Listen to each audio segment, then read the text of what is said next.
Hello, everyone, and welcome to tonight's watch party for E.T., the extraterrestrial, Andrew's favorite film that he won't be here to watch. Tonight, I'm joined by Sharon, a member of our community. Thank you for joining me once again, and welcome everyone who's with us from all across on YouTube. Let's have a look. We have Soul Search and Destroy, Immortal Rimus, Pepin, I will not butcher your name. I am so sorry. I cannot pronounce it. From the Netherlands, hello and welcome. Let's head on over to our Discord and check out who we've got. There's been so much talking. I saw Andrew briefly, but I don't think he'll be joining us. He loves this film too much. He secretly loves this movie, and he'll be joining us from afar. He just won't say anything. He just didn't want to cry. We have Lizard Man, we have Hannah Rose Artist, we have ENIAC, Icy Matty, Mad Matt, Calbot, Brainwired, Eric, James Hellier, so many of our friends. Hello and welcome everyone. Sharon, are you a big fan of E.T. or are you going to calm down me today? Because I love this film. I am the voice of reason. I will be taking the place of Andrew. Not so much hate. Well, hate's a strong word. It is. I'm just kind of all over the place and very neutral about this movie.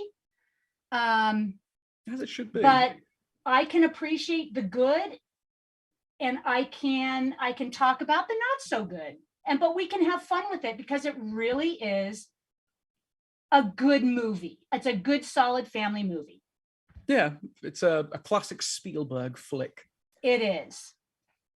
Oh, we have Darren Scott joining us on YouTube as well. Hello. If you haven't seen, the sync point for tonight's watch party of E.T., the extraterrestrial, is going to be as the purple lettering of E.T. fades in, before we get the full name, the extraterrestrial, so we can all watch that fade in together. And let's have enough of me ranting about how we can watch this movie. Let's watch this movie. Would you like to count us down, Sharon, from 5?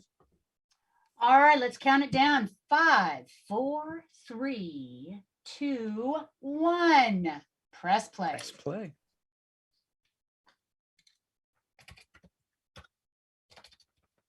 E.T. the extraterrestrial, a Spielberg flick, starring everyone's favorite 80s mom, Dee Wallace. So Edward the Black Prince had said Sharon saw The Thing instead when it came out the week before. I don't blame her. It was actually I saw The Wrath of Khan instead of E.T. So as we are introed into E.T. and we get the credits rolling, I had the pleasure of being introduced to this movie when on one of my summer outings in California. I would spend my summers out there to see my dad. I spent a lot of time on my own when I was probably 12 or 13.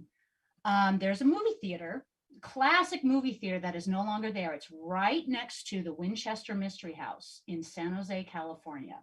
I spent many a summer there, and I had seen the previews all over TV about The Wrath of Khan coming out. Was so excited.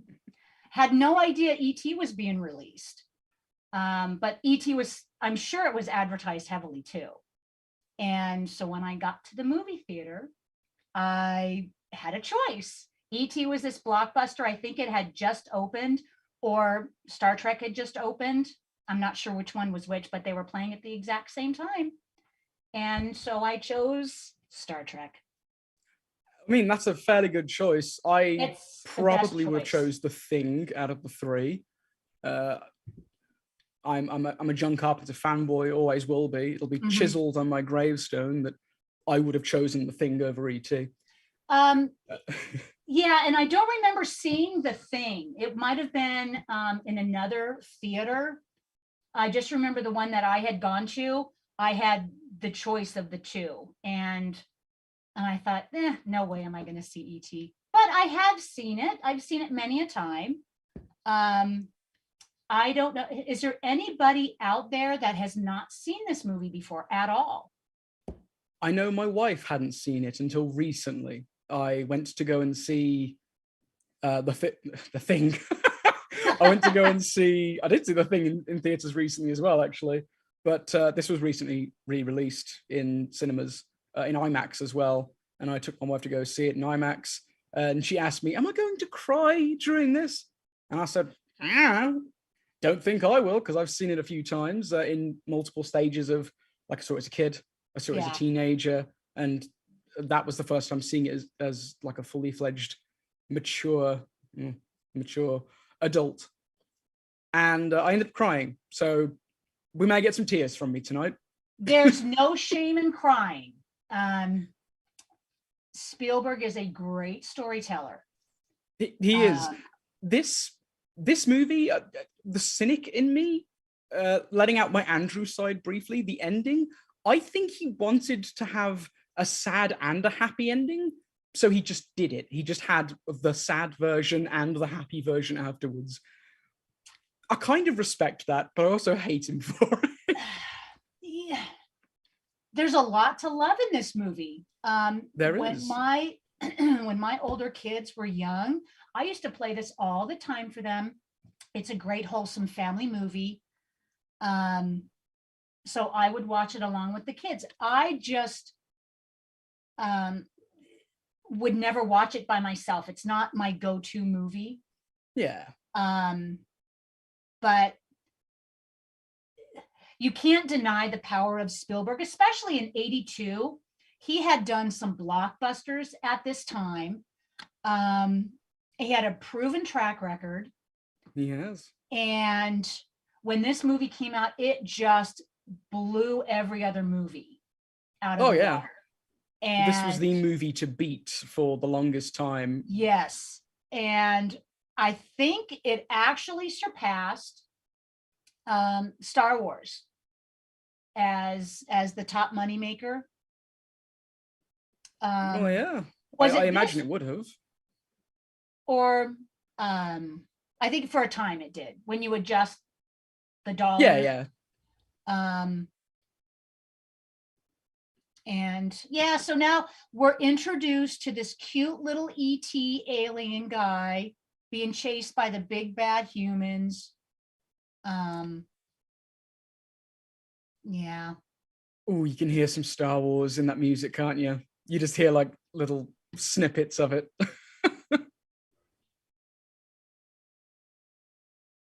it's incredible how villainous they make this character out to be, and without showing really anything, just the jangling of the keys. Yeah, and he's known as like Mr. Key or Keys until you actually see his face.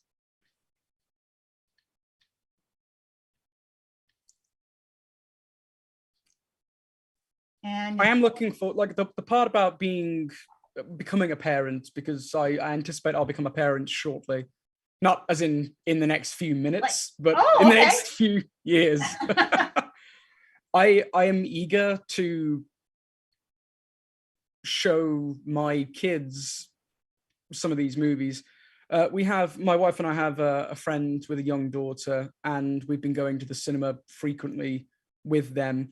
And it's so pleasant seeing her get so excited about certain movies, and we watch them together. And I know that our CEO, Robin, took his daughter to see E.T. earlier today at the IMAX, and he told me that she was initially scared. I mean, this is relatively frightening. I believe it's supposed to be. Like, we're meant to sympathize with E.T. He's out alone, he's scared, he's being chased, and now he gets left.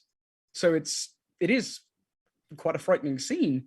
But Robin and his little one ended up loving the film, which is really nice, knowing that movies like this, movies that I grew up loving and feeling that warmth from, can still impact today's audience, today's young audience as well. you see them on their phones all the time, and you hear all the comments and the memes of people saying, "Oh, kids these days," and you see modern movies and they don't have the same charm, the same heart to them. And it's just very nice to see that if this film gets released again, which it has recently, it can still find a new audience and mesmerize a new audience and potentially inspire a bunch of filmmakers. How much of this do we see in things like Stranger Things or any 80s throwback movies? Because there's so many of them which are referencing the 80s nowadays. And that's because filmmakers of today grew up on this, like we all did. And to truly appreciate what life was like in the 80s, unless you've lived through it, this is a great way of getting a glimpse of what life was like. Stranger Things captured what it was like to be a kid in the 80s. That was my age. That's how old I was in the 80s. And when this movie was released in 82, I came from a broken home. This was life. Hit really close to home. It is nice that wholesome movies like this, they do reach a wider audience decades after they are released. 40 years. There is, so like I said, there's a lot to love with this movie. I love Spielberg as a storyteller and a movie maker. He knows how to get the job done. He brings us emotionally into this movie where you know how much we're in less than 10 minutes. And already he wants us to have this emotional attachment to the ET. He's drawing us in to the family, and we're here for their journey. The way he portrays family as well, it's fairly, well, it's empathetic. It's very empathetic. I sympathize so much, even though my family life wasn't like this. I had a very fairly, comparatively at least, small family. There was me, my older brother, my older sister, until she moved out and went to college and such, and my mother. We had a fairly small family circle. I think, but the first time I watched this, my dad was still with us as well. Watching it later after my dad passed and seeing how young little Elliot here and all of Dee Wallace's kids in the film, the scene that's coming up when they mention the dad that isn't in the picture, cuts so deep. It hurts because she's doing everything she can. And look, these kids have a good life. They're playing D&D like nothing's going on. They're playing better D&D than I ever did. This My is DMs a regular middle-class family that existed back in the 80s. I did read the companion book with this movie when it came out, and the book did go into a little bit more detail about the family structure and where the dad was and how the mom was coping. We get little glimpses of how mom copes with this in the movie. Oh, that wicker chair looks so cozy. You know, Stranger Things in the first season did a throwback to this with the shed. Very reminiscent of E.T. Mentioned earlier that Stranger Things essentially is E.T., but with a little psychic girl instead of an alien. Yeah. And I couldn't agree more. So in honor of E.T. today, I have my Reese's Pieces. Which originally, I believe, was M&M's. And the people at M&M's were like, no, we don't want an alien to be the spokesperson for us. We don't want our candy associated with a little alien creature. I would hate to be that guy who turned this movie down. Or in a boardroom, a whole bunch of people got together and said, you know what? Given Spielberg's track record, sure, he made Jaws, sure, he made Raiders of the Lost Ark, but no, he's not going to do great with this little alien. And them to say, sorry, we're going to pass on the M&Ms. Sorry, no M&Ms in the movie. Gonna go with Reese's. And so then I don't recall Reese's Pieces before this movie. I don't know. Does anybody remember them before this movie? Growing up in the UK, they weren't that prevalent. So when I saw that they were getting Reese's Pieces, I was like, are those Skittles? Like, what are they? Exactly. I remember all the rage. All of a sudden, when the movie came out, Reese's Pieces were like everywhere. So when I went to go see this in the cinema with my wife, I was, you know, being funny. I said, let's get some Reese's Pieces. That were sold out. Everyone had the same idea. They Yep. And bought so, out the cinema's supply. And from what I researched, it was Mars Candy who passed on it because they owned M&Ms. Hershey's, which owned Reese's Pieces, said, yeah, we'd love to be associated with E.T. But they made some arrangement where they didn't get the money up front, and they had this arrangement with the marketing afterwards, which is pure genius because E.T. and Reese's Pieces, they go together. You can't distinguish the two. Every time you see Reese's Pieces, you think of E.T. At least I do. Even in the not as terrible as everyone says it is, but still pretty terrible video game adaptation on the Atari, Reese's Pieces are there, and that's like the only similarity between the movie and the game. Yeah, so they, you know, they're good candy if you like peanut butter and chocolate, if you like that. I do. Yeah, I prefer the Reese's Cups, but I like Reese's Pieces. I eat them when they're there, and I'm diabetic, so I shouldn't. But every once in a while, you could. Yeah, treat yourself. So that was the first shot, the first full-on shot we saw of E.T., and he looks really horrifying. He does not look like a cute, squishy little plush doll. He looked kind of gross. Even Elliot screamed and ran, which can't blame the kid. So does anybody out there have an E.T. plush doll? Are they still floating around here? I imagine they are. I mean, E.T. t-shirts and stuff, especially for the 40th anniversary. Someone is doing a release of it. I can't think who it is, but it comes with like a little lunchbox and a thermos. Oh, fantastic. Yeah. Fantastic. There's no denying the power of, hey, there we go with the Reese's Pieces. And here we go with Hannah Rose Artist with her E.T. plush. Yep, and she's got a plush right on. So this movie really does have a lot going for it. I just, I always come back to, it's like, yeah, it's a good movie. I wouldn't watch it on my own. I get it. I get the whole appeal of it.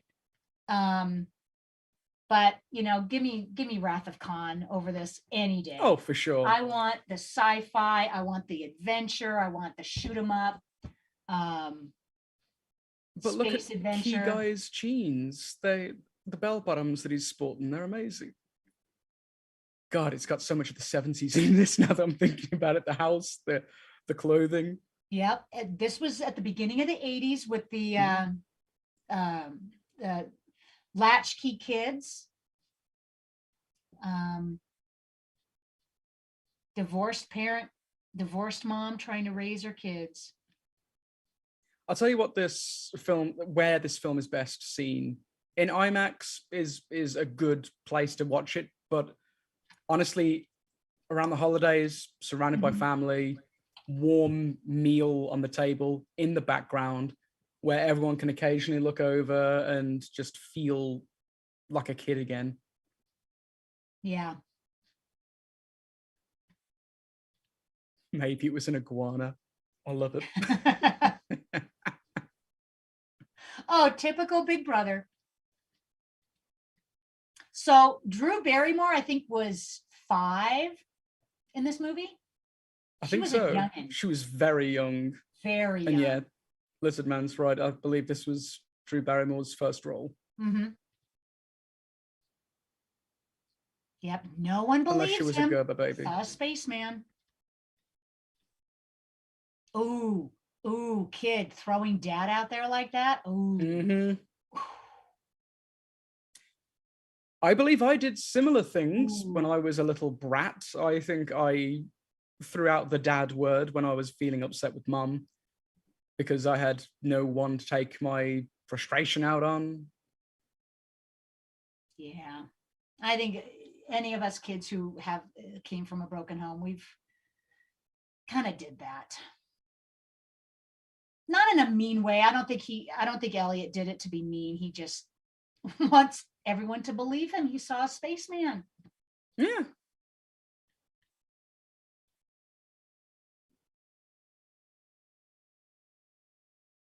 I am impressed with the kids in this film. Acting is not an easy thing to do. And if you throw in the fact that you're a kid as well, it's even harder.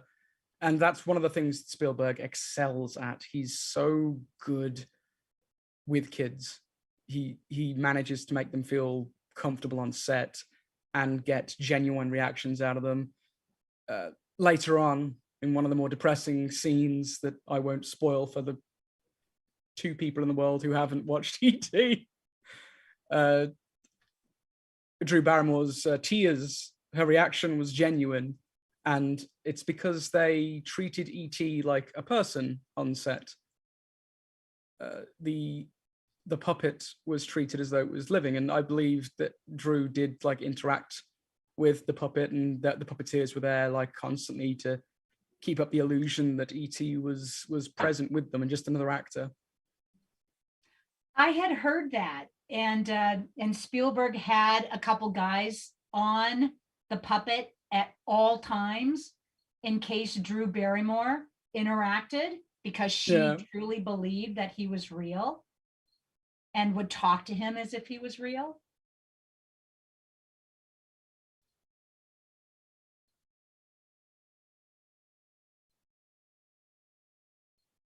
Can you imagine letting your kids stay out all night? Because I think about that now that I'm in the mindset of I'm going to be a dad soon. I think about stuff I will let and won't let my kids do. And I know I did this. I like sat out like in the garden till morning came some nights. Of course. Just like and you camping never think, and stuff. You don't think anything of it. But when you live next to a cornfield, exactly. Next to a cornfield as well. And you live in an area like that, there's wild animals that obviously live around there.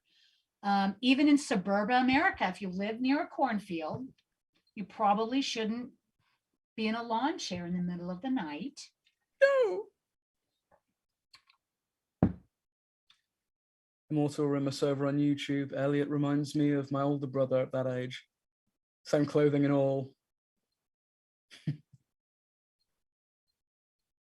Reese's Pieces haven't changed that much. They're still those colors. Why mess with perfection? It's exactly right.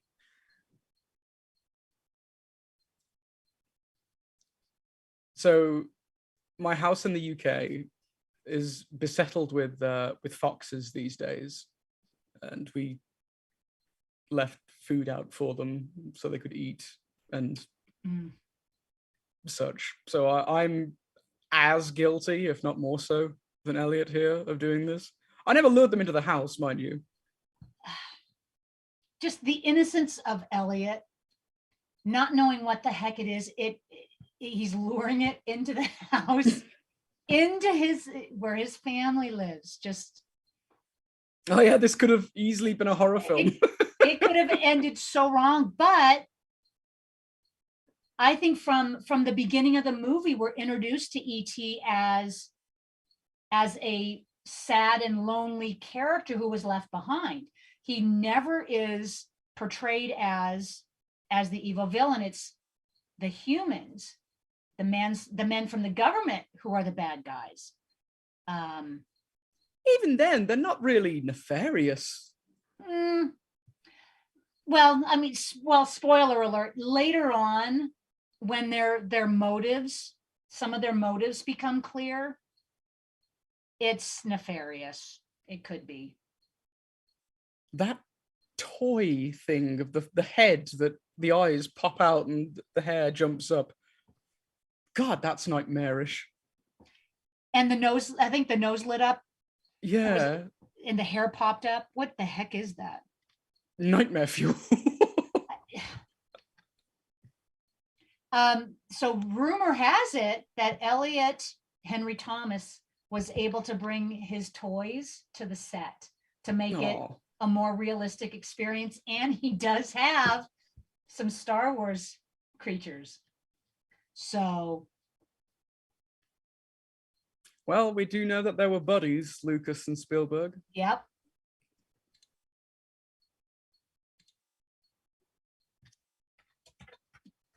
It's funny though. Do you mind shouting out that little known film that no one really has heard of, that Star Wars thing for us? Just give it a shout out.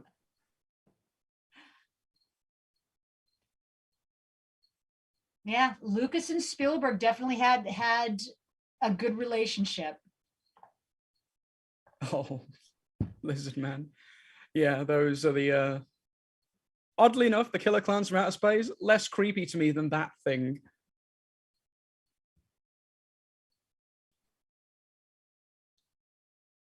But as friend of the Created VC family, Joe Dante says, a clown at your doorstep at 3 a.m. is terrifying. Clowns in the circus, not so much, but yeah, you wouldn't want them showing up at your house in the middle of the night. Nope. This is something I didn't get as a kid, although watching it as an adult, I'm seeing how obvious it is, the connection, the link that E.T. and Elliot have, that E.T.'s not going to turn you into popcorn dumb. Are you sure about that, Edward? He may. Good God. But yeah, Pennywise. The early scratching of the side of the head, it could be seen as just E.T. mimicking Elliot, and it may well be, but the fact that E.T. starts to get tired and Elliot starts to get tired as well, it's showing that their connection is more than just emotional. And that's how it starts, and you can see those little cues that the relationship is starting. Oh, don't. You found it in the dirt, dude. Oh, is he going to eat it? Oh. You heard a crunch. So he did it. So never trust a man that eats candy from the ground outside. So I have not seen this movie in probably 15 years. Wow. But I do remember a lot of this, of the storyline, the subtext, the flow of the movie. But yeah, there's some scenes that are just still surprising. How many of us did that with a thermometer, like run it under hot water or put it against the light? I did the opposite. How many have gotten away with it? I tried the opposite because my mother still is a nurse practitioner, and whenever I was sick, I wouldn't go to school, but I'd go to her workplace with her, and essentially child labor. I'd have to stamp all these blood forms. It was horrible. So whenever I was sick, I would get my thermometer and run it under cold water to pretend I'm not sick. And like a fool, I would make it too cold. And so she'd be like, oh, good, you're a corpse. Let's go to work. Damn. Brag. I'd never be able to stay home and play video games or anything. Yeah. Was there a movie that the kid did that and his temperature was like 250 degrees because he put it too close to the light? Yeah. Or it was a TV show or a movie, and some kid did that, and the mom's like, "Oh, you're dead. You should be dead right now." Yeah, there's been a couple of times where I've seen that kind of interaction. Oh, The Simpsons did it. Maybe that's where it was from. Damn you, Simpsons. They've done everything.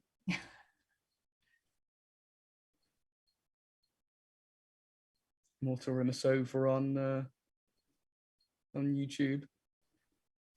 E.T. doing some Professor X stuff. Yeah. Yeah. Oh, and Lizard Man says the mom's not even a little suspicious. I came from a broken home and a single mom who had to work. We didn't have such a nice house like this. I mean, this is a really nice house. Like nice suburban America. And so mom's got to be, rushing off to work, kids sick. It's like, okay, just stay home. Don't watch TV. Don't do anything. And of course you would. Of course. Yeah. But just don't get into trouble.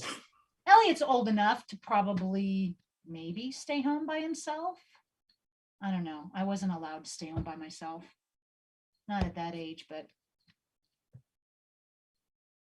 you know what? When I visited my dad and had to spend summers in California, I was by myself quite a bit.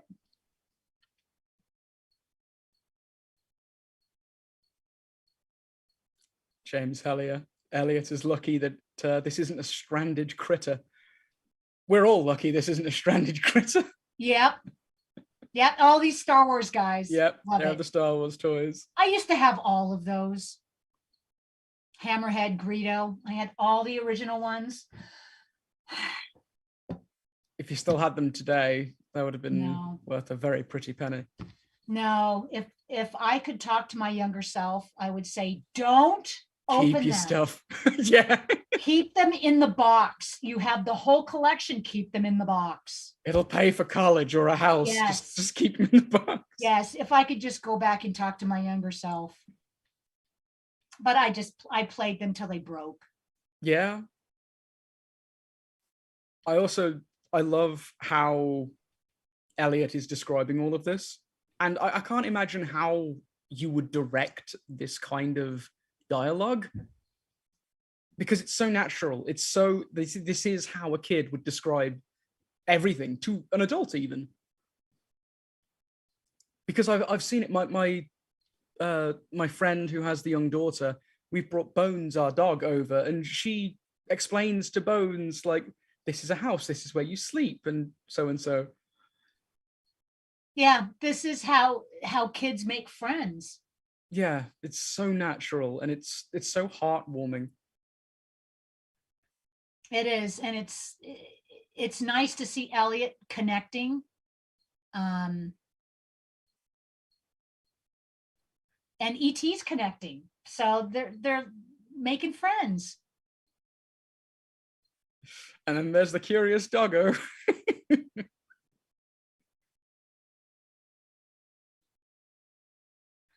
So if we really want to do a deep dive into the history of E.T., if his race are explorers, if we just Star Wars. Yeah, if they are explorers, maybe they've been to a lot of different worlds. And it sounds like the way that they introduced this movie, that they're not used to connecting with anything on the planet. They're observers and they're scientists, and they do research and then they leave. They don't want to be found. Yeah, they're space nerds. So maybe this is the first time E.T. has made a connection with a being other than its own kind. Ed with the Black Prince over on our Discord chat has worded it quite well. What really helped to cement E.T. is the innocence. And every alien in sci-fi that wasn't humanoid was just seen as evil before this. Yeah. Everything that wasn't like, let's talk Star Trek, everything that wasn't very, very visibly humanoid and spoke in a very particular way was, well, evil. Gotta fight it. Yeah, and I think this movie came out, and immediately that's what a lot of people were drawn to, is the innocence, just the storytelling, and the alien creature was not an evil being out to take over.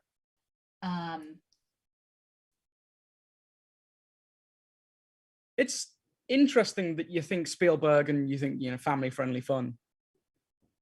But this time, Spielberg was known for a few nastier flicks as well, like Jaws. Mm-hmm. Yeah, he made Jaws, and then Raiders of the Lost Ark came out a year prior. And when this was released, he had a following and he was a proven director. But I don't think anybody really expected a movie like E.T. to come out when it did. Oh, and I think this came out the same year Poltergeist did too.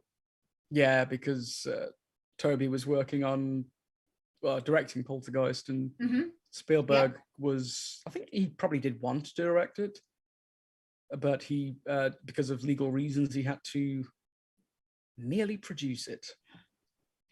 Yeah, that would be my 5-year-old self-reaction to something like that. And E.T.'s reaction, I think, was a mere mimic of her reaction. Yeah. Yeah, I love that. I love this between the kids. Okay, that is definitely the sign of a kid has done something wrong and they're acting innocent. Just holding something, just like, it's fine. Yep. When a kid acts innocent, they usually aren't. Yep.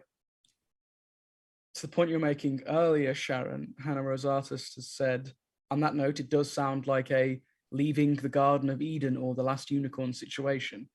When you open yourself to new experience and connection, pain is bound to happen, but in doing so, true love and friendships can be born. Yeah. You know what? That is very deep and very true. It is. When I watched this film with my wife recently, like a couple of weeks ago, it was the first time I'd seen it since my old dog, before I got Bones, Chief, big chocolate Labrador, he passed last year, and it tore me up. It hurt so much, and people comforting me told me that the pain you experience is the cost of the amount of joy that they can bring to your life. And I do firmly believe that the pain over this year, since I have lost Chief, the pain is overwhelmed by loving, happy memories. And that's always going to be what rises to the surface in my heart. And I think that speaks to the point of this film and what Hannah said. You open yourself up to pain, because when Chief passed, I told myself, never again. I can't go through this heartache again. And then my wife and I got Bones. Bringing him home, I was practically in tears, partially because I felt guilty. I felt like I had betrayed Chief, opening myself up for another dog in my life. Well, that's part of living, is to go through that process, to know love. And we know that at some point in life, we are probably going to have to pay the price for that. But does that mean you close yourself off? Some people do. You know, a lot of people do, because it really is painful. And I don't want to speak too much on loss, because that would bring me to tears, because of my loss this year. But it's a very human experience, isn't it, Dom? To love your pet, to love family members, to love friends, and to know at some point we could go through the loss of that. Yeah. And this movie is a good example of that. Is the love. Well, I don't want to give away too many spoilers in this movie. And I know we've said a lot about, it's okay to cry, and we do cry during this movie. But with great love and devotion comes great sadness when it's gone. Yep. And that's just the price we pay for being human. It is.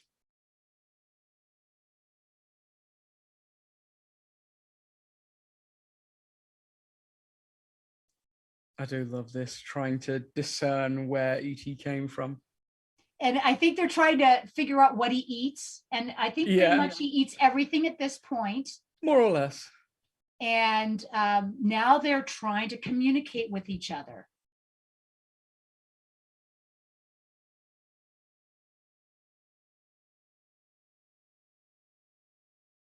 I feel you, Pepin. I sometimes wish I could cry more as well. We all find ways of coping, and everyone's journey is unique to them. Yep. So you should never let anyone else dictate how you mourn or how long you mourn for. That's right.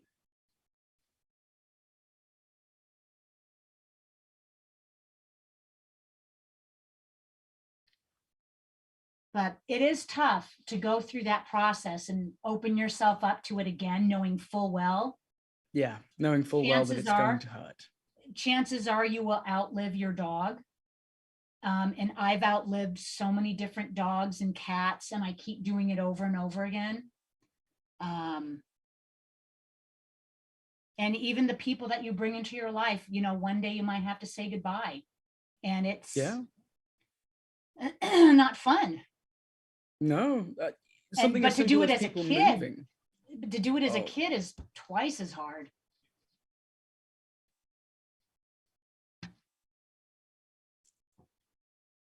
Did you ever have the chance to go on the Universal ET ride?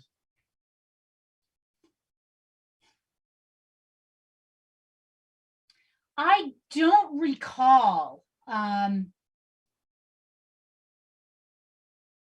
It's one where you sit in a little bike and you go on a little track and it flies. I don't recall, but I remember going on the Michael Jackson ride. What is it, Captain Emo? Oh, Captain Nemo or Emo? Oh, someone correct me on this, but I remember being on that ride. The amount of money and talents that went into that ride. EO, yes. EO, Captain EO. I remember being on that. And like I said, when I was young, I spent all of my summers up until I was about 15 years old in California, in the Silicon Valley, San Jose area. And so we would go to all of those attractions.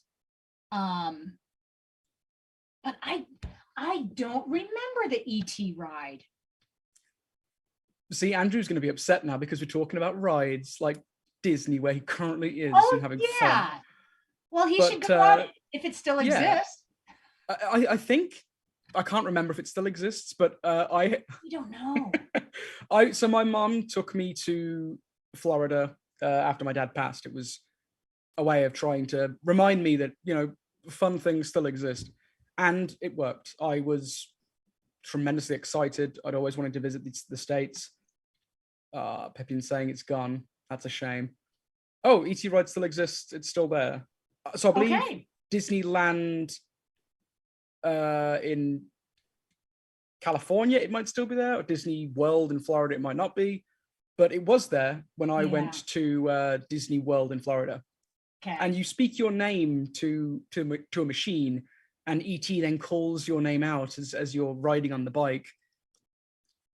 So, oh god, these jokes are great. But I spoke my name to this ET robot, Dominic, and I'm on the bike and I'm riding up this thing, and ET just goes, Daniel, and I'm like, what? Who the hell's Daniel?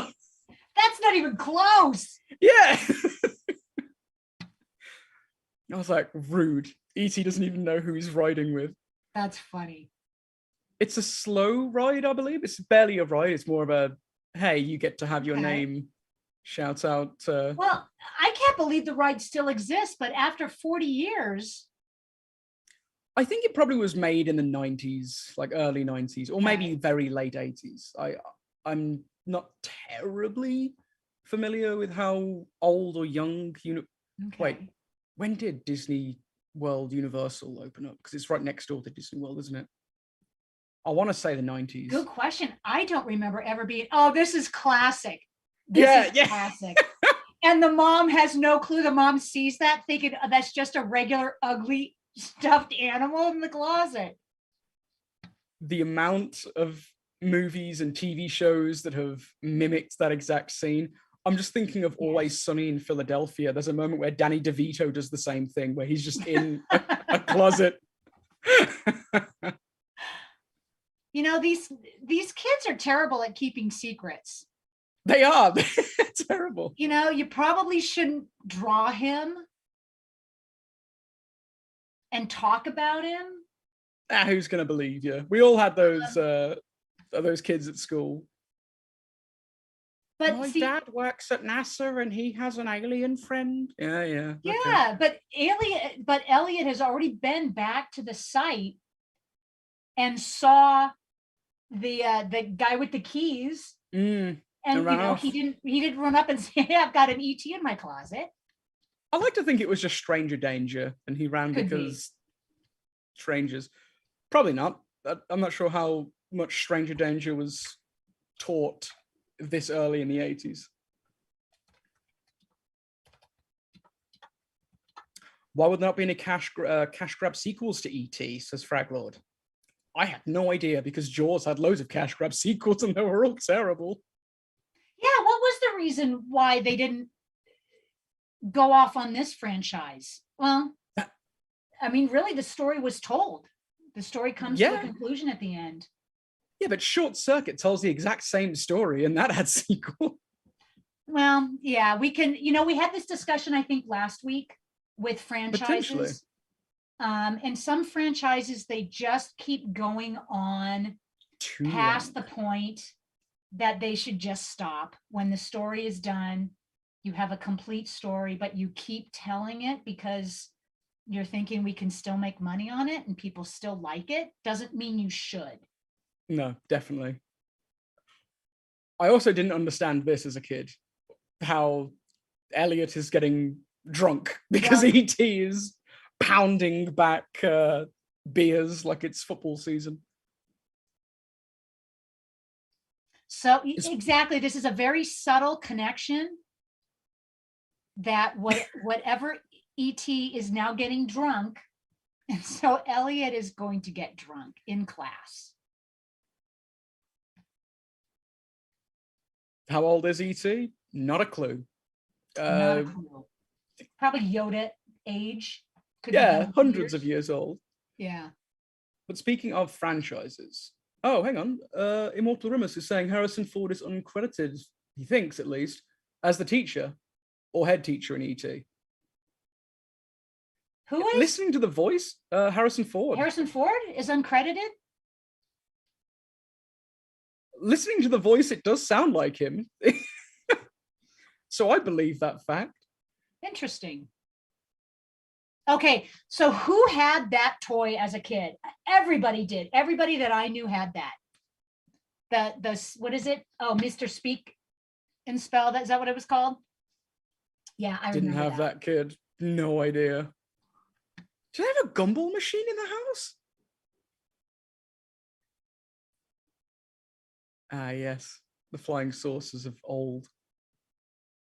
But speaking of franchises, oh, these poor frogs.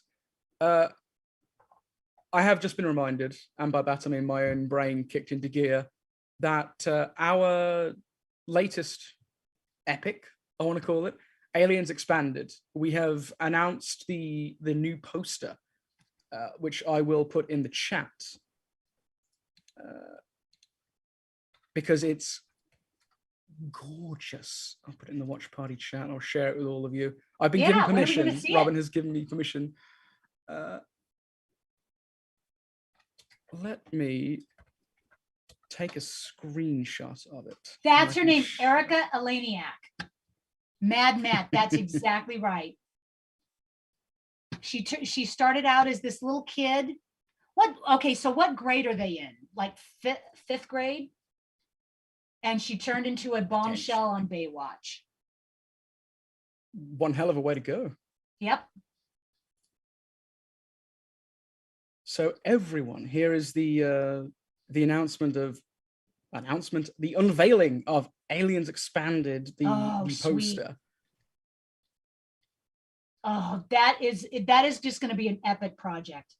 Oh, it is. And we're actually having a campaign going live on September 6th. So the crowdfunding begins September 6th. And a little message from Robin. That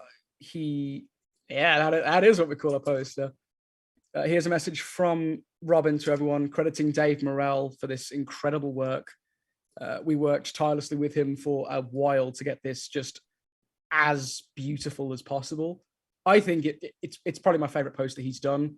I do love the FPS poster, but this is chef's kiss. It is. And going into detail about the project itself is very difficult because it's not just a documentary. Selling it as just a documentary is an understatement.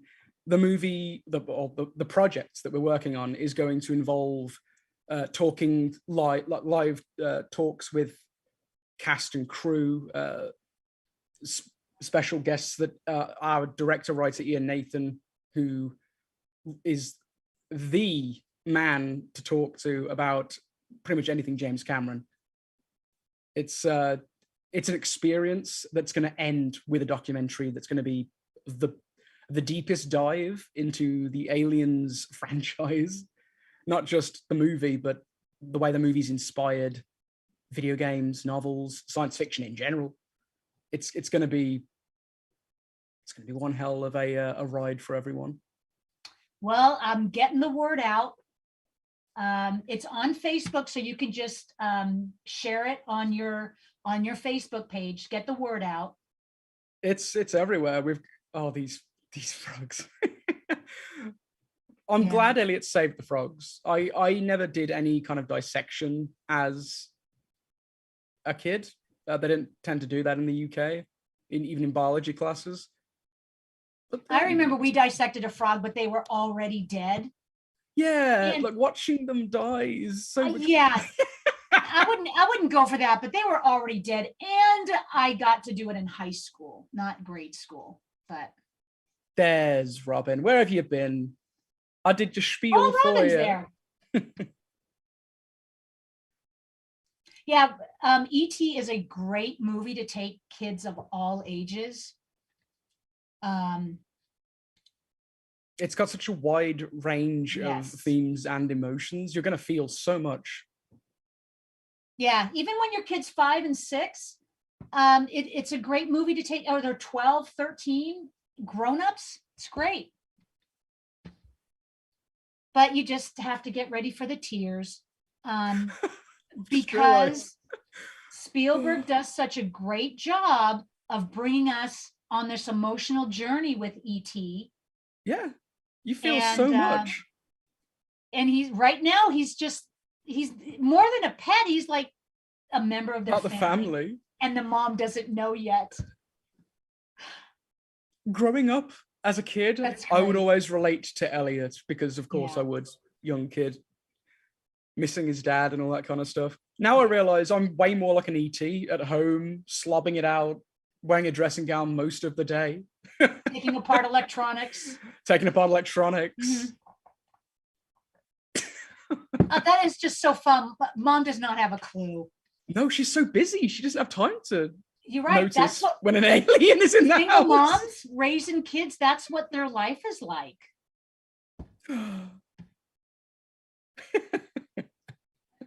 Oh, he's here, but you killed him already. Yeah.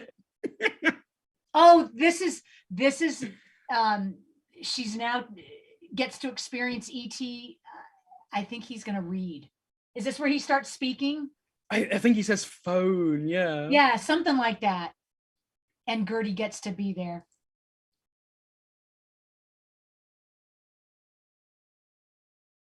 I mean, when you think about it, this is a heavy burden for this little girl. She can't tell anyone.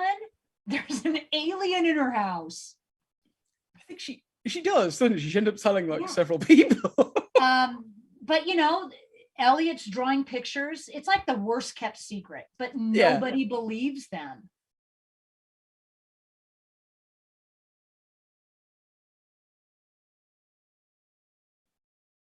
What is that kid's show? Asks ENIAC. The Sesame Street. Well, that's Sesame Street. Oh yeah.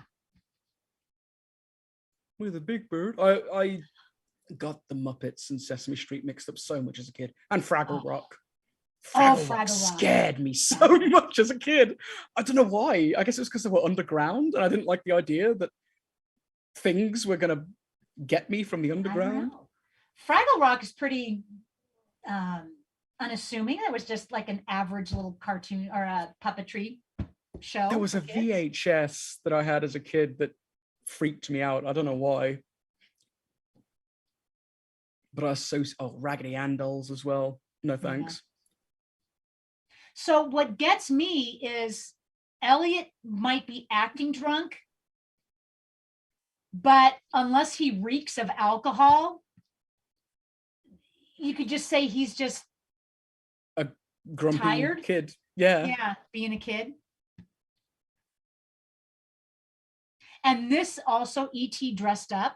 That's an image that was everywhere. I mean, that's classic. Oh yeah.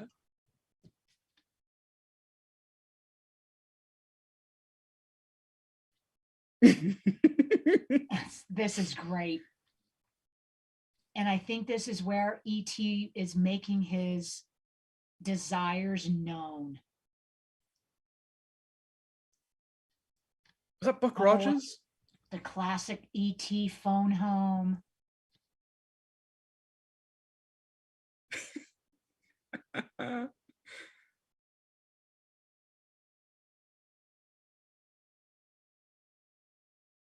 Okay, who else out there just feels like E.T. is just more than a puppet? We all know he's a puppet, but he's got so much life to him that we could almost for a minute forget that he's just a puppet. Yeah, that's another piece of Spielberg's magic. Spielberg makes you believe in the unbelievable. Yeah.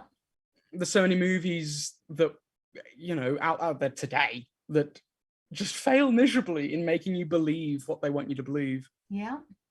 I want to believe, dang it. Wanting to believe and giving the opportunity by a great storyteller to really believe. We can almost believe for a minute that E.T. is more than just a puppet. Yeah. Immortal Remus and Lizard Man both saying pretty similar things. Yeah. Immortal Remus says, no amount of CGI can create something this realistic. 100%. Yeah. Lizard Man saying the magic of creature suit actors and puppeteers. That's right. They can give stuff actual life. And the kids were actually interacting with E.T. With something. Yeah. And it makes it more realistic. And here is NSA spying before the NSA. This is how they did it. And yes, Hannah Rose, that was an X-Files reference. Yep. Before the internet, before tracking your smartphone that just put bugs all around you. Before all of that. I like to say it's the good old days.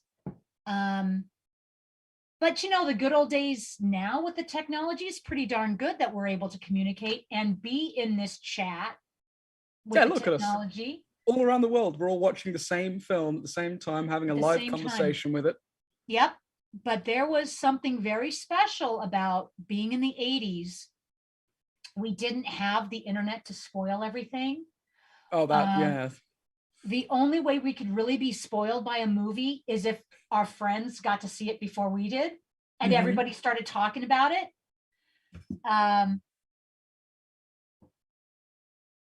or, you know, TV, Roger, the Siskel and Ebert shows like that would give the review of the movie. And if you haven't seen it yet, then you would not watch that.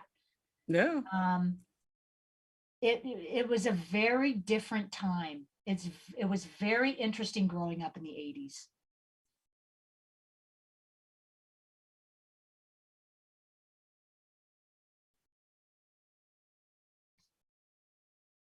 ENIAC's sharing a fun memory of them and their sister. In the Netherlands, there was a curved window, and they'd have the finger and they'd curve it and do an ET phone home joke. And they still giggle about it 26 years later. This is the legacy of ET. It's universally known. If not loved, it's just appreciated. I can appreciate the appeal of ET. I would not go so far as to say I hate this movie. I just don't get into becoming emotionally invested in it. I didn't want to become on this emotional roller coaster as a kid. No thanks. I'd rather watch Star Trek.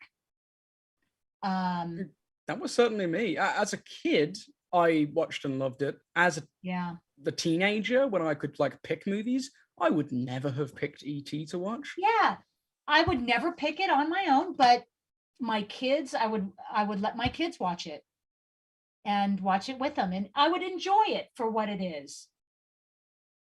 But now that my youngest one, she's 11, I want to introduce her. I'm kind of pushing her in the direction of introducing her into the horror genre. Because I was watching horror a lot earlier than her. And and she would like to start joining in. And I said, you know what? I think I'm going to start you in on Poltergeist, kind of a low level horror movie. Well, yeah. And so I would say, well, there's just a couple things that I would want to watch with you. And she's all for it. I think Poltergeist is a great introduction. I was a little older than her when I first saw it in the movie theater. It's a gateway drug into horror films. It's so hard getting a horror movie directed towards 11-year-olds, 12-year-olds. I'm trying to. We have. Well, oh my god, my brain is going completely dry. This is how I get fired from Credit VC, not knowing kids' horror films. Yeah. Critters is okay. It's a bit much. But Critters is close because it feels like E.T., but the mean version. Yeah. And I think Critters was originally rated R. I think it's anything rated R, I'd probably keep her away from. Yeah. Poltergeist was definitely pushing that PG envelope. It's Toby Hooper. I mean, it really pushed it right up there. Everyone in the chat then, come on, let's give our recommendations. Kids horror films that we can... Yeah, like a kid-friendly horror film. I would go with Poltergeist because, Goosebumps, tried her on that a couple years ago. She was not a fan. Not a fan. The Gate. Oh, Arachnophobia. Evil Dead is totally kid-friendly. Totally. The Evil Dead VHS cover gave me nightmares as a child because we had it loud and proud just sitting there on the shelf. Yeah. And I'm watching the Star Wars trilogy with her, and she totally digs it. Yeah. Oh, this is great. The whole family going out for Halloween. And mom doesn't even notice the little alien under the sheet. Oh, yeah. It's beautiful.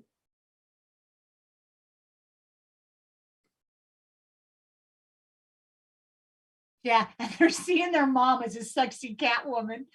That's a little off-putting. Kids like seeing their moms as something other than a mom. Yeah, that was difficult for me to come to terms with. Yeah. So yeah, I was trying to fix the wound in his head. If Robin's still out there, how did your daughter like E.T.? Yeah, Robin, you got to give your overview. That's a good age for it. Maybe 5, 6. I bet she liked it and probably cried at the end. Oh, Scream? Probably not. I'd probably keep her away from Elm Street. Yeah, the R movies, I'll wait until she's a little bit older. Got Gary on YouTube suggesting Monster Squad. Immortal Rimmer Oh! suggesting The Gate. You know what? Those are good recommendations. Oh, that's so cute. That's so not an alien under the sheet. Nothing to see here. Move along. Yeah. Don't they bump into Yoda? Or did that already happen? Yes. Did I miss it? I blinked and missed No. it. No, I don't think they've done it yet. He comes across Oh. Yoda. Yeah. And he recognized. Oh, here he is. Here's Yoda. Yep. Home. Years later, The Goonies. I wouldn't say Goonies is a horror film. It's a fun adventure flick. Yeah, Goonies is a fun kid flick. I love that. But yeah, years later, Lucas would, in maybe episode 1, it might have been The Phantom Menace, there were ETs in the Senate. Yes. There's Yoda. Home. So E.T., this is a crossover film. This exists in the Star Wars universe. Definitely. Man, I miss films being able to do that, to have references to E.T. and Star Wars, have characters that belong to other organizations without legal troubles. The Lost Boys, might be a bit hard. I loved The Lost Boys as a kid, though. I was so young when I watched that, like 5, 6. I had the cassette of the soundtrack, and I wore that thing out. So did I. One of my friends at school taught me some tape doctoring for VHS tapes, and I applied the same logic to my cassette tape when it unspooled and tore and burnt out. And you got a pencil. Oh, the pencil! Yeah, the pencil. If your finger wouldn't fit in the spool of the cassette tape, you'd use a pencil, and pencil would work all the time. Yep. And here's John Williams. Oh, that's cool. Yep. I like how Elliot occasionally keeps pedaling as though it's going to help.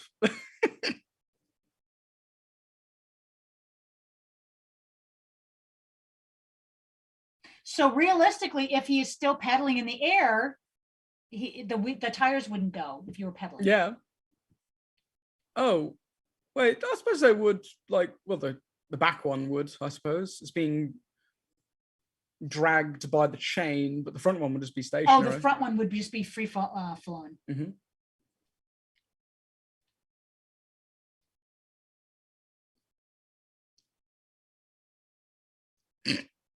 So they're going to the place where his ship had crash landed, or not crash landed, but had landed and left him. That's pretty darn far from Elliot's house. Yeah. If they've got to go over all those trees, takes them a while to get there, but yet E.T. walked to the house, and we're led to think that maybe that was the first house he came to. But that's just a minor technicality. Yeah, we can let it slide. Well, I'll let that one slide. With the mum there, just like trying to put out the candle. I like to think that was a mistake and they were supposed to put it out way earlier. And then Dee Wallace just got frustrated, so she slapped it.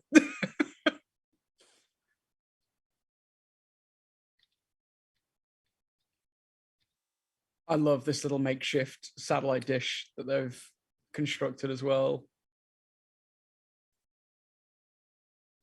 Didn't you know, Dom, all you got to do, you get a little battery, you get a see and say or a speak and spell, and you get a record player.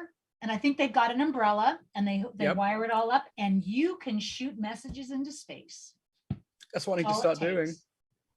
Oh, there we go. Calbot's found the gif of the ETs and stuff. Yep. It's I think it is in Phantom Menace. when they're in the Senate. And if you look Yeah. closely, I think Chewbacca's are there too. The Wookiees. Yeah. Immortal Rumors, what was the mom waiting for at home dressed as Catwoman? I think she was waiting for her kids to come back. Yeah, Because she told them to come back before it got sundown. dark.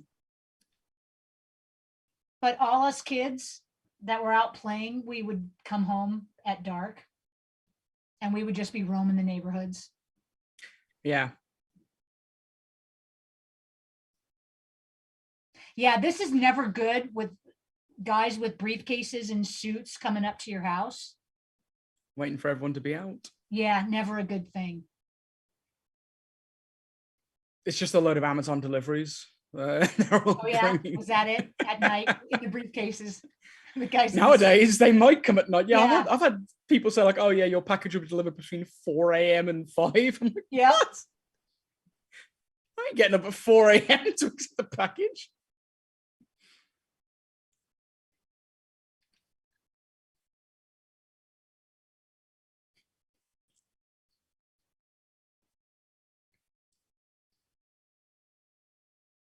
Here come the men in black. Galaxy Defenders. Sing it, Tom.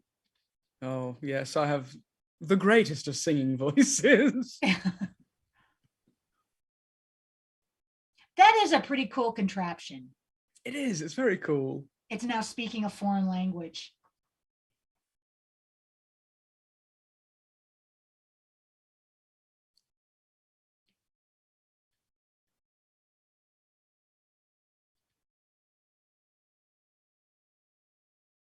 I'm pretty sure my wife is very prepared to doll the house up for Halloween. We love Halloween. Very Halloween-centric household. Yeah, it's coming up on that, isn't it? Mm-hmm.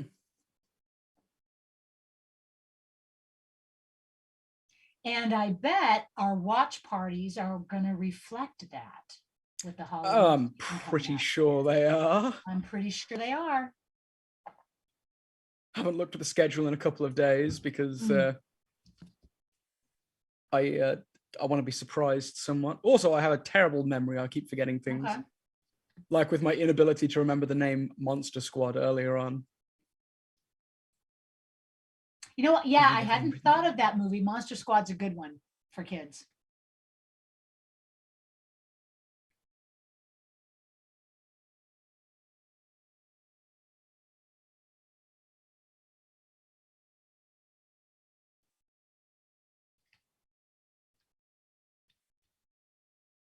Adorable little woodland critters.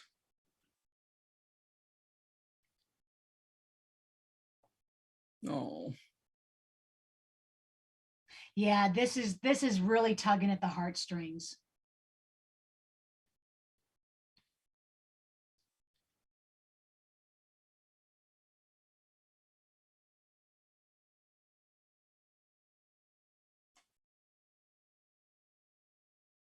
The aliens could exsanguinate the deer. No, he's a lovable, friendly git. He's not gonna exsanguinate. Yeah, he's gonna eat candy and drink beer. Yeah.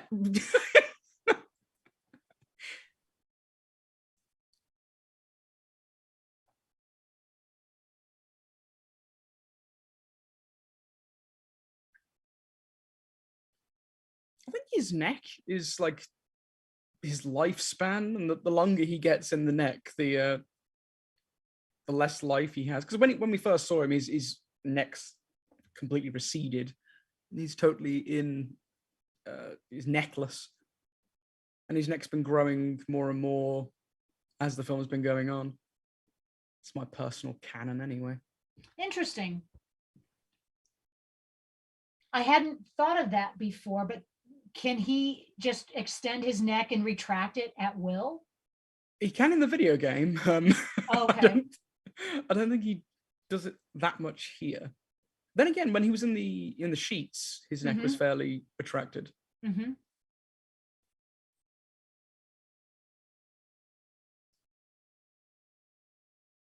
The puppetry work with E.T. is phenomenal. Very lifelike. And again, seeing him, the full face on the screen, you can almost forget it's just a puppet. Yeah, so much amazing work went into the puppet to make it look lifelike. And again, like we've been saying, Spielberg has a way of sprinkling that magic dust on the Yep. screen and making you believe what he wants you to believe. Speaking of believe what you want to believe, I had a moment similar to this scene as a child. I went off with a friend to a shopping mall to check out, I believe it was the Sega Dreamcast, around Christmas time, and my mum, she either forgot or didn't know I was going out. So when I came home, there were police cars outside my house, and I was like, oh no, what happened? So I went in, and the police turned to me and went, I believe this is Dominic then. Ooh. And I was like, yeah. Ooh.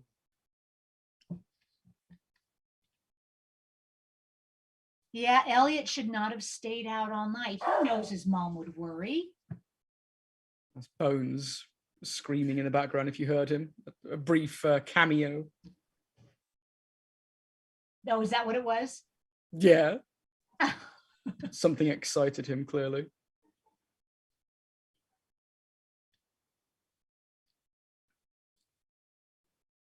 Man, I miss bikes. I haven't ridden a bike in years.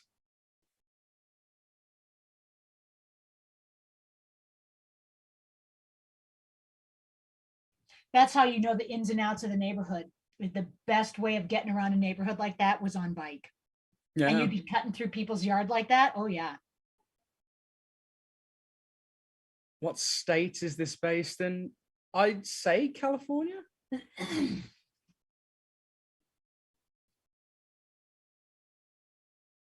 Yeah, I believe it is California.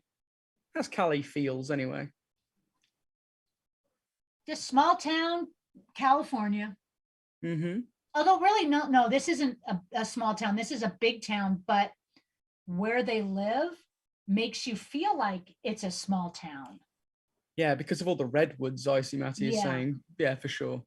And the cornfield.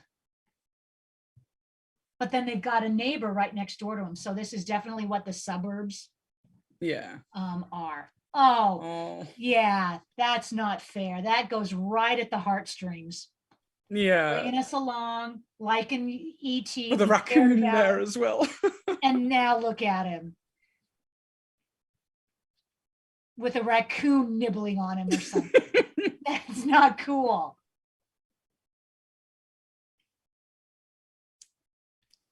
You're trying, Mike, but that doesn't really cover him up too much.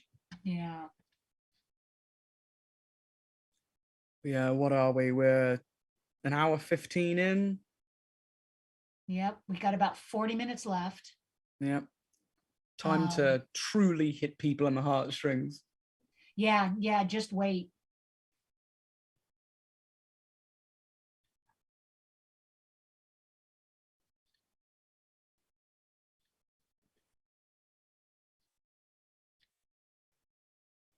Yeah. The most excellent promise you can make. You can make your mom promise, but let me tell you, when mom sees that, no, all bets are off.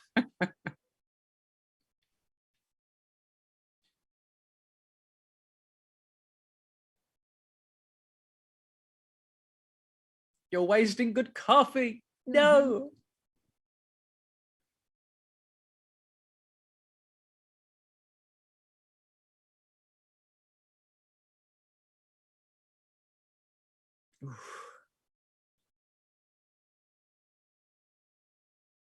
Immortal Rimus on YouTube is saying the shadow of the government agent there on the driveway looks more sinister than E.T. does. For sure. Yeah.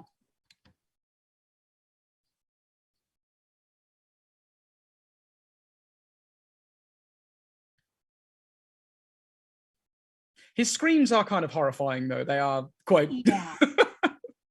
It really gets you and you're feeling for him.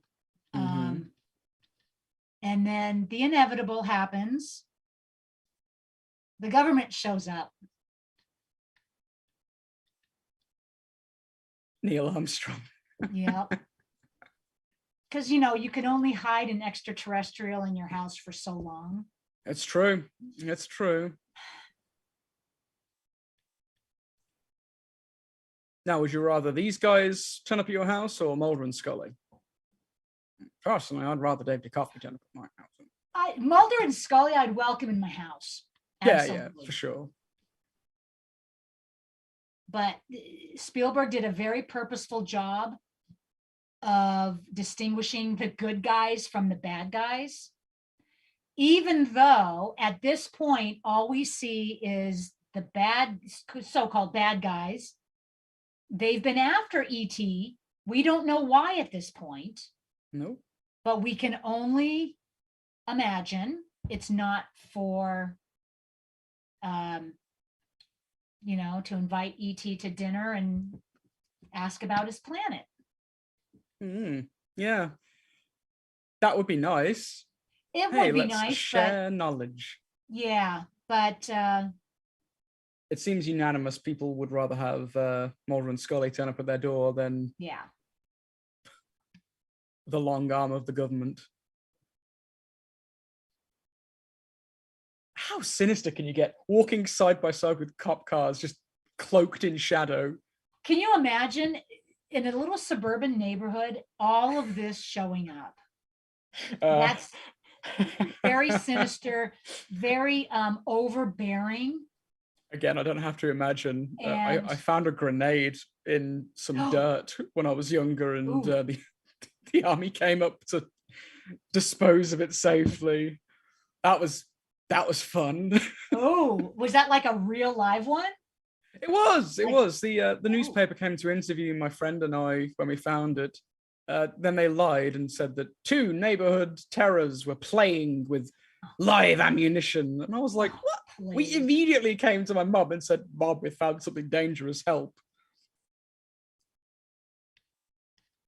Lying media. Yeah. Well, you know what? Seeing this movie with adult eyes, I would expect a reaction like this.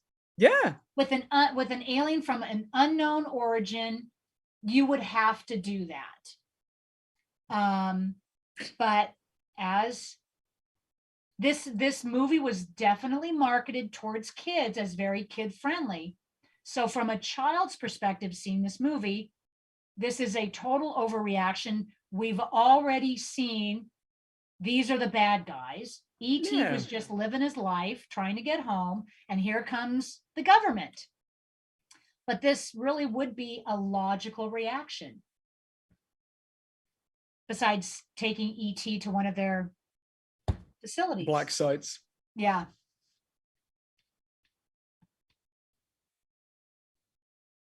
And I think at this point, they even understand E.T. Yep, E.T. and Elliot are in sync. Connected. Mm-hmm. Yep, the brainwave activity.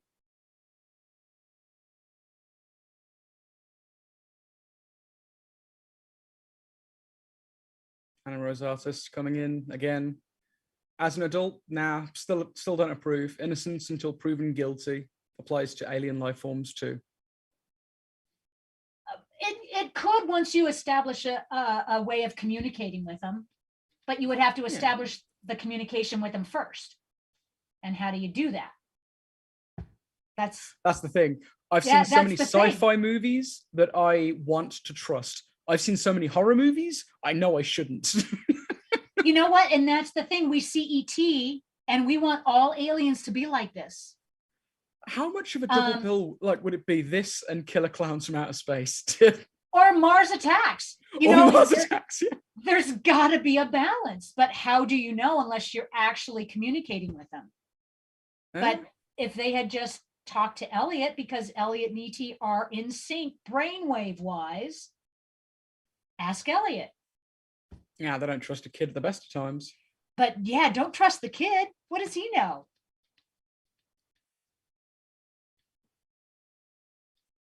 But this guy gets it. Mr. Keys, he gets it. Yeah. And that's needed. It gives a slight human nature to it. And as an adult, it helps you empathize with well, the other side of the spectrum. Yeah, exactly. And it does humanize the government in this situation. Um, because there is, well, I think there's a scene coming up where he has a chance to talk to Elliot. I won't give that away, but his intention, it might be different from the whole government's intention. Oh, for sure. I've also been through what Elliot's going through here, because when I became diabetic, I was rushed to hospital, had loads of things plopped on me and loads of these like sticky suction cuppy things everywhere, and Ew. nasal strips and Yeah, drips going into my hand. It's not comfortable at all. Yeah. One of my favorite horror stories to tell about my childhood is when when I was diagnosed with diabetes in hospital bed. My mom went to go grab a coffee, I believe. It was very early in the morning, like 3 a.m. around that time. And I woke up and I had to use the facilities. I didn't have like a catheter or anything like that, because I was still able to move around and such. So I pushed the nurse button to like help me get to the bathroom, and no one came. Oh. So I went myself. I stood up and I felt there was this plug in my hand where they were drip feeding me fluids, and that tugged on the drip like Elliot's got here. So I didn't remove it from myself. I wasn't going to do that. I wasn't that silly, but I unplugged it. There was a little valve that I unplugged, left the fluid just dripping on the floor, and I went to the bathroom. What I didn't know is that I began to leak. Oh, geez. Blood was coming out of my hand, and I didn't realize. So I walked up and down the road looking for my mom, and then I found the bathroom and went to the bathroom. And I turned back and I saw this blood coating the hallway, and I was like, what is happening? My mom was in my room terrified because blood all up and down the hallway, child is missing. Just follow the blood trail. And how old were you when this happened? 7, 8 years old. Okay. Just innocent, not knowing. You unplug this, it's not going to drip just from the machine, it's going to drip from you. Yeah, I thought they're putting fluid into me. I didn't realize it went both ways. And of course, I'm saying this to try and separate myself from the moment that makes pretty much anyone who cries at this film cry. Yeah, one of the first real heart-wrenching scenes. And you see it from everyone's perspective, not just Elliot's, which is nice. And Spielberg has been leading us up to these moments.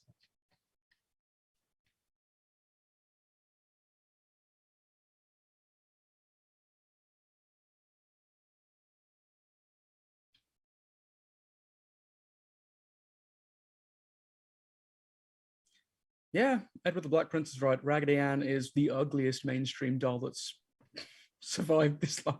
I think they're still selling them. Yeah, Raggedy Ann and Andy. I never could understand the appeal. They're terrifying looking. But there's got to be some kind of iconic history to them. There has to be. Yeah, I just the never real Annabelle.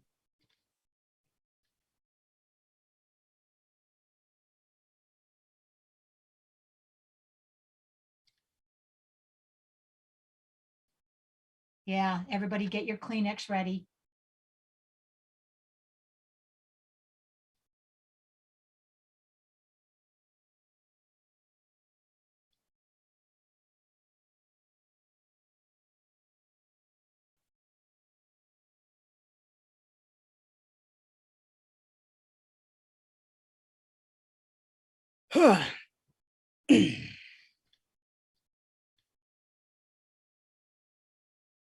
I just have to. I don't want to break the moment, but these guys are doing some pretty good acting trying to bring the puppet back to life. I know, yeah. Can you imagine the direction they're being told? Yep. He's dying, guys. He's dying. Pretend like he's dying.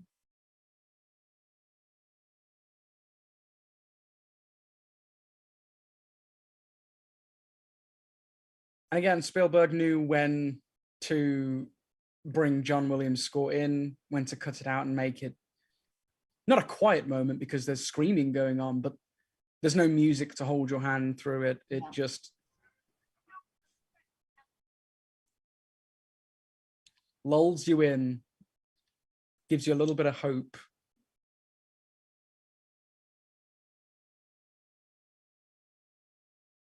Yeah, her performance is the most real of them all. And with Elliot. Just a very childlike innocence to losing your friend.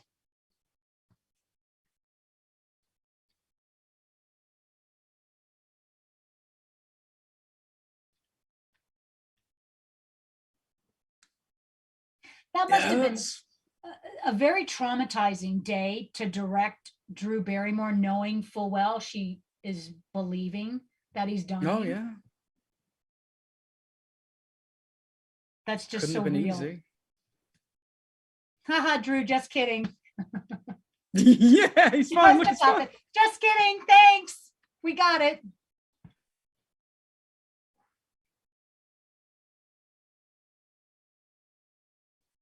Oof, those headphones? Yeah. They're probably earmuffs rather than headphones, but good God, they were huge.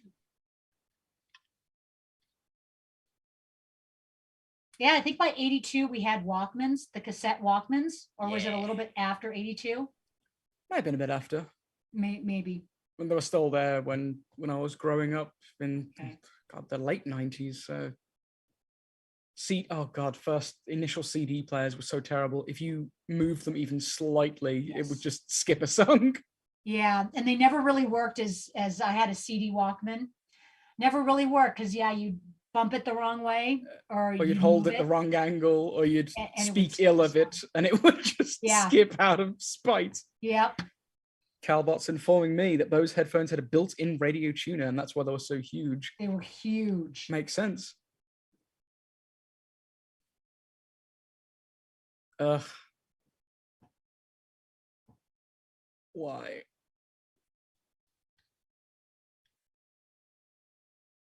This is a nice moment with him and Elliot, and they have this nice moment together.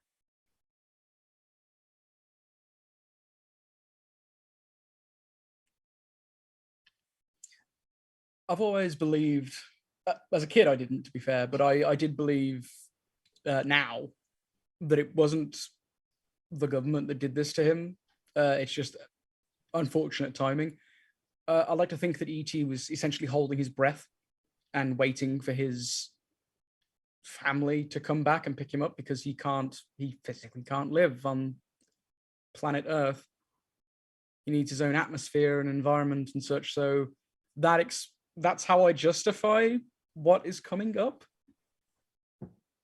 Oh, Immortal Rimus, shout out to who has the cops with guns or the cops with walkie-talkie versions of E.T. I have the guns. Yeah, that was in the cinema as well. Actually, Robin, if you're still with us, riddle me that. Did they have the guns in your version of the film, or did they have the walkie-talkies? The awkward-looking walkie-talkies. Yeah, because at some point they switched, and I don't know what year they made that switch. It was, I think, 2000s. It was when Lucas was doing the special editions of Star Wars. Gotcha. But they just threw junk on the screen.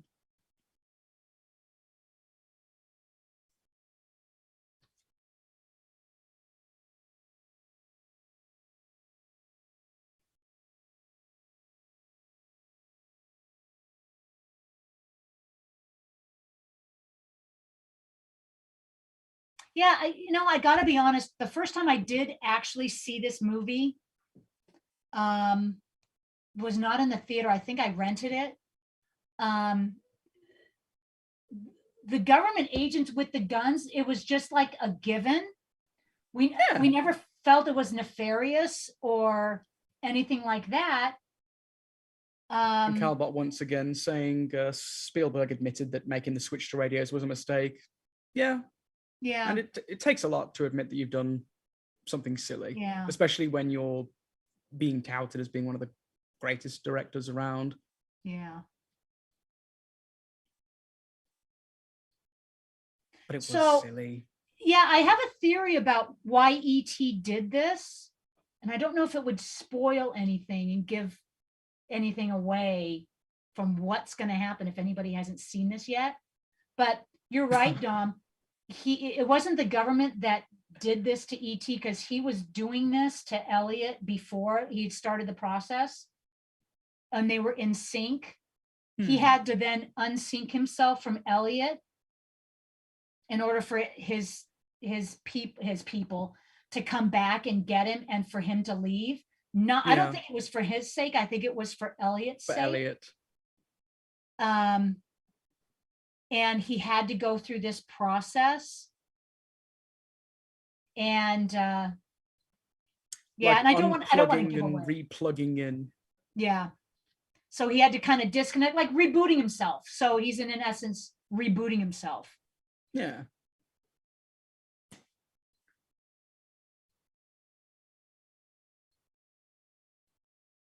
Spielberg still needs to repent for the Crystal Skull. What are you talking about? There's only 3 Indiana Jones movies. Oh, I still think watching Crystal Skull was like the worst 3 hours of my life, and 3 hours or 2 hours I will never get back, ever. Still haven't. My family went to go see it and asked me if I wanted to go, and I was like, nah. I was already cynical at that point. I was so cynical from an early age. Okay, here we go. Foreshadowing. Here come the flowers. Mm-hmm.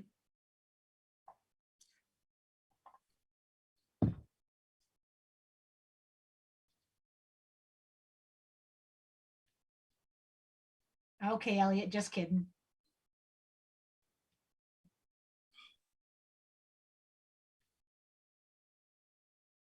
Can't help but smile at that scene. No matter how cynical I am, I can't help but smile.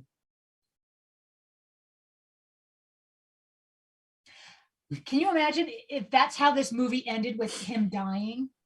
Yeah. You know, that's even worse than the original ending. That would be so bad. That's like Mac and Me ending. The secret Mac and Me ending, where the kid just gets gunned down. And see, Mac and Me did, they made it good. They made it right. Sort of.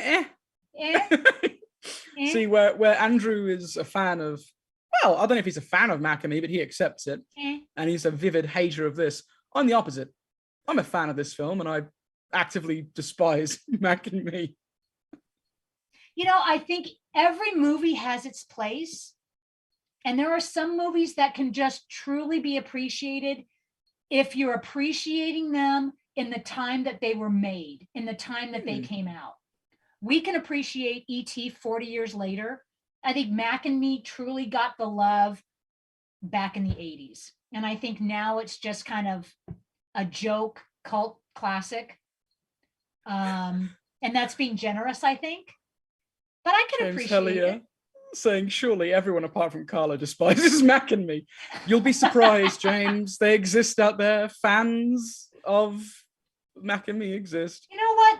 There are just some movies that are so bad they're good, and there's just something appealing about them. I put E.T. above a lot of movies. It's just not my favorite, and I wouldn't say I hate this movie, but I much prefer movies that don't bring you on emotional roller coasters like this, and they need to draw you in and then crush your spirits and then bring you, oh, it's all happy now. Oh, it's sad. Oh, it's happy. But yeah, I like a tone that's consistent. Yeah, I just prefer different kind of movies. Me too. But you know what? If I was interviewing Spielberg or talking to Spielberg, you could totally appreciate him as an artist and a movie maker. And he's obviously got something right. He did a lot of things right. If you haven't seen his remake of West Side Story, no. it is genuinely a very good film. I actually prefer it to the original. It's incredibly good. He still has talent. I was one of many people who've said, "Oh, Spielberg is his days are behind him. He's not the director he once was, and he can't make good movies anymore." Especially when he's had so many movies that aren't great. But West Side Story proved me wrong. He still has it. He just needs to be passionate about it. Interesting. So, I mean, who can't appreciate this scene where the kids are getting the best of the government? I mean, go for it, kids. Yeah. And just almost like Stranger Things does a really good imagery of that, where the kids are smarter than the adults. The kids know what's up.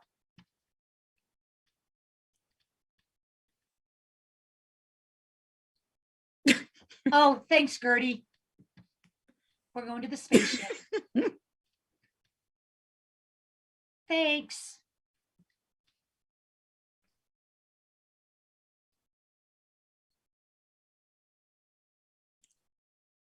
These poor guys. Yep. Sorry, guys. Grab on. Not. There they go. Darn it. God, these kids. These movies really are a lot of fun when the kids are getting the best of the grown-ups. Yeah. And he's learning how to drive a van in the park.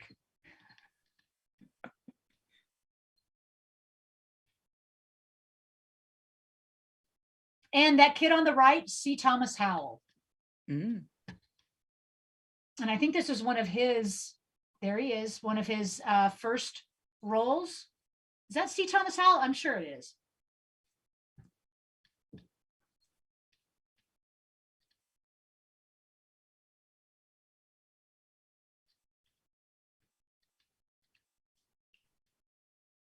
E.T. just giving them all the side eye. I love that. Can't he just beam up? So, this is reality. Yeah, so the kids are like, okay, he's a spaceman. Okay, he's an alien. Great. All right. The dog's just there, chilling. I want to keep calling that dog E-Buzz. Doesn't he look like E-Buzz from Poltergeist? He does, actually. Yeah, he does look like him. E-Buzz. Oh, man, I want to watch Poltergeist now as well. Mm-hmm. Okay, guys, here's the confrontation. Mm-hmm. So you're either going to have the walkie-talkie version or the gun version. Yep, here it comes. James Hellier says, "My agents have guns." Yep, that was original theatrical release. They had guns, and we never thought anything of it. That's just, they had guns.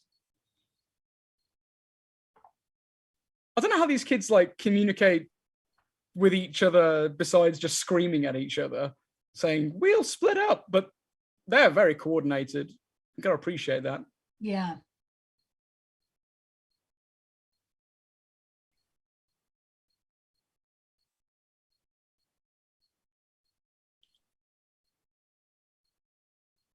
I gotta love it. All of these government agents can't rally up some kids. There you go. They can't get these kids.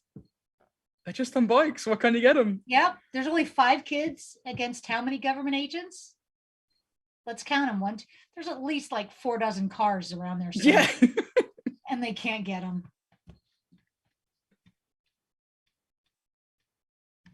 It's great. And like so many people have said in the chat, sticking it to the government, it's just fun. Yep. Well, I think one of the reasons why this movie works is because there is a protagonist and there's an antagonist. And without getting too bad, they have to be that to the good. Yeah.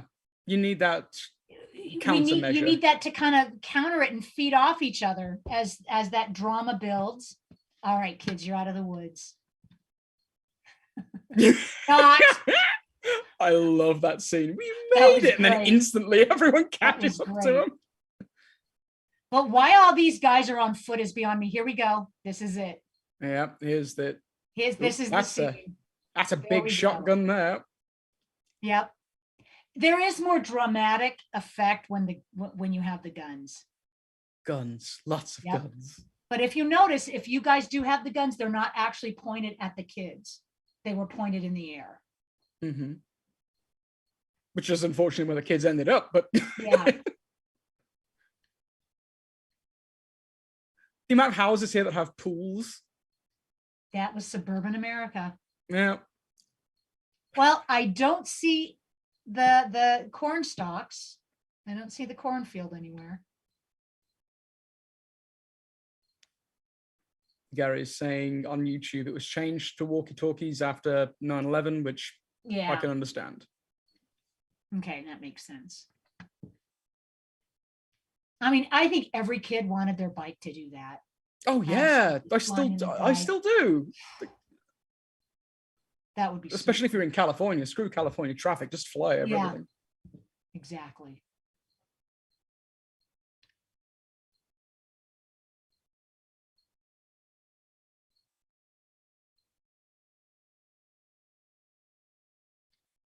And hey, they worked on the landing, says Lizard Man. You're correct. Yep.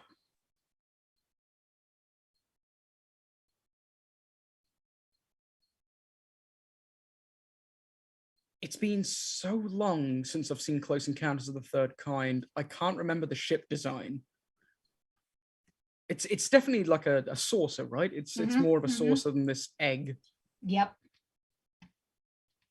Do do do do do. But if these films were made nowadays, it would be a big cinematic universe where they'd be the same creatures. E.T. and Close Encounters could exist in the same universe. Which means it's a Star Wars film as well. Yes, exactly. They're all in the same universe.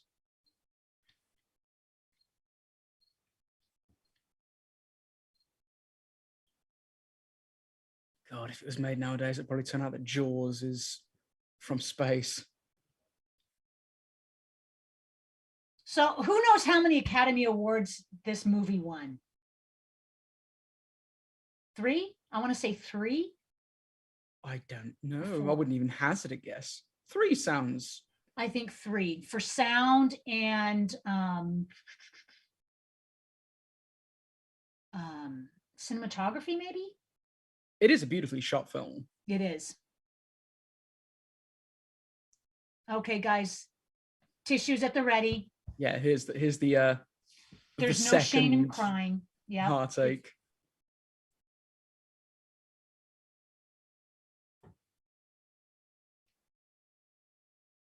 And the iconic image of her kissing E.T. Mm-hmm.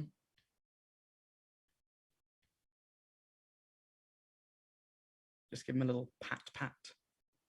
Yeah. It's like Home Alone with aliens, says Eric. They left E.T.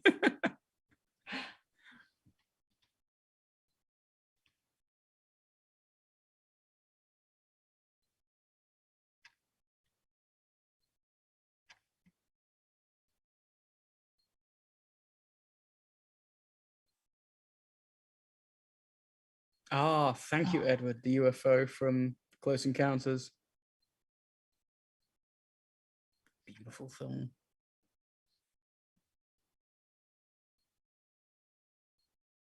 Yeah, this will get you every time.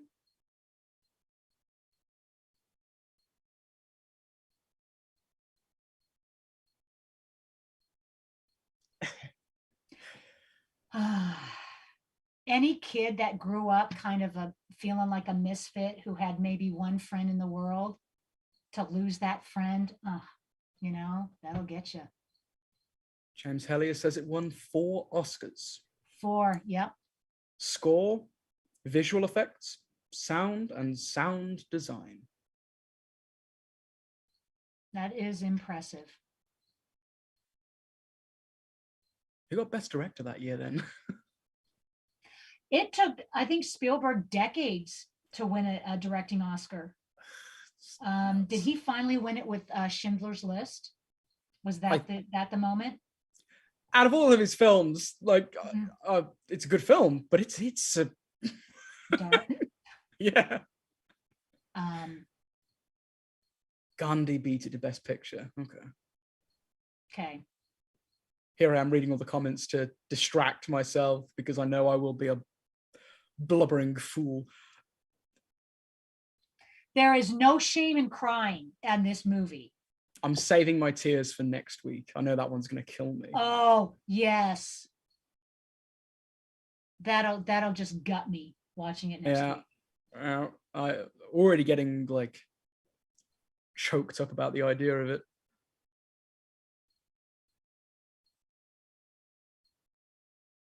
Oh, I'll be right here. Ugh. Oh, there you go, right there, right in the heart. Gotcha. My heart.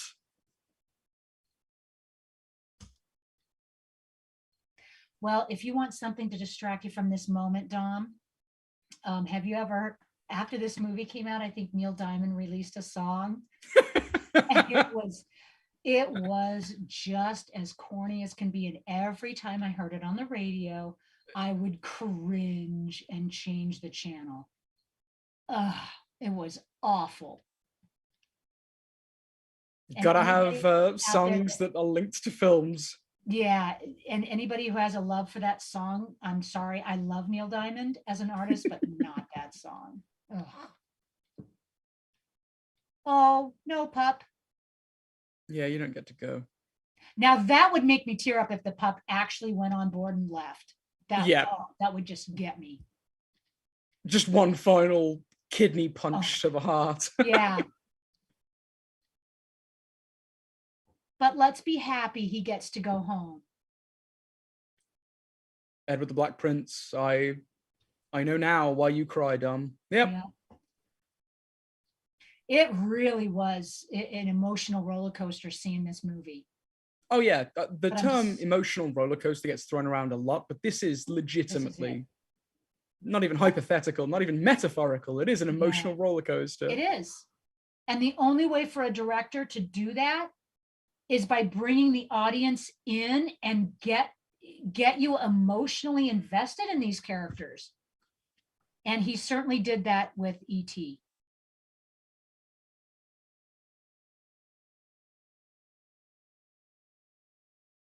Oh, yay.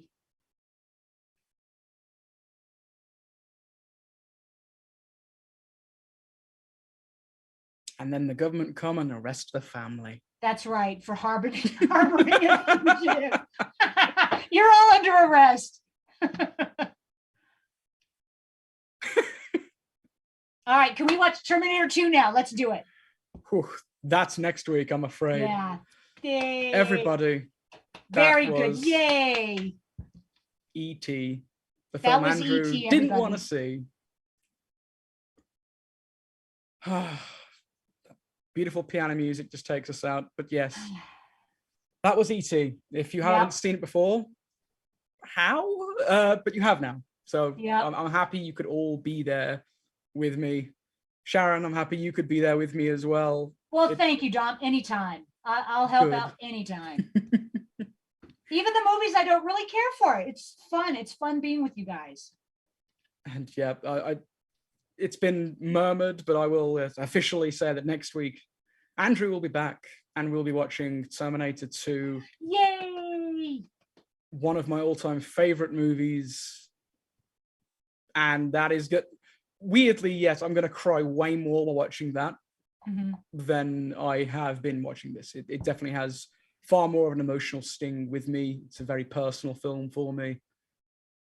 Next week, E.T. for adults, T2 Judgment Day.